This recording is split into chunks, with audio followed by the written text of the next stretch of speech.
पहली जमात देखो और सीखो। सफ़ा नंबर 30। ते में वाव मिलाने पर हो गया तू। यहाँ पर वाव को खींच कर पढ़ा जाएगा। ते वाव तू, बे वाव बू, पे वाव पू, जीम वाव जू, खे वाव खू। देखो और पढ़ो। जून, नून,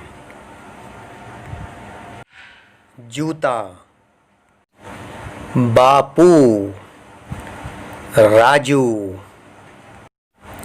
बाबू, बाबू, चूना,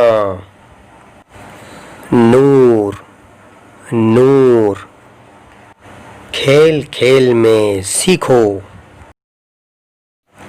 तीर के निशान के साथ चलकर हरूफ को मिलाकर नए लफ्ज़ बनाओ और लिखो।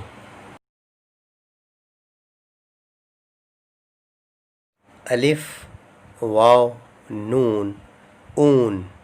दाल, वाव, रे, दूर। खे, वाव, नून, खून। प्यारे बच्चों, आपको इस इंजन में मोम कलर से बहुत सफाई से रंग भरना है।